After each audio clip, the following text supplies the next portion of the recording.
Booming bulls की index trading strategy जहां पर हमने निफ्टी के इस मैसिव मूव को कैप्चर करने के लिए यहां पर एंटर किया था in the previous part of this video. देखते हैं इसमें एग्जिट हमें कहां करना है। अब देखो ये बहुत ही सिंपल क्राइटेरिया था जहां पर हमने हाफ ट्रेंड के बेसिस पर और डीएमआई के बेसिस पर एंटर किया था और इसका जो एग्जिट है वो भी हाफ ट्रेंड के बेसिस पे ही होगा।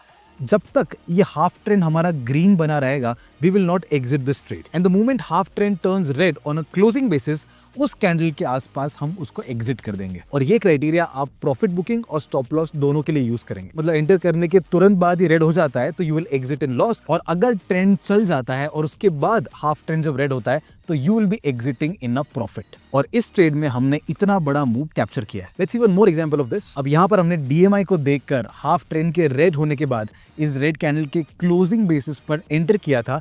ये पूरा का पूरा ट्रेड चला for the entire duration half trend is red and हमें एग्जिट मिलती है somewhere around here. We get our exit here जब हाफ ट्रेंड ग्रीन हो जाता है और उसके ऊपर कैंडल क्लोज हो जाती है and because of this we were able to capture this entire move from here to here. Now this all looks great and profitable, but इस स्ट्रैटेजी के कई ड्रॉबैक्स भी हैं जो मैंने अगले वीडियो में मेंशन किए हैं। यहाँ पर उसका लिंक है, go and watch the video. और अगर ऐसी स्ट्रैटेजी वीडियोस आपको पसंद आ रहे हैं तो सब्सक्राइब करो, सर्च करो।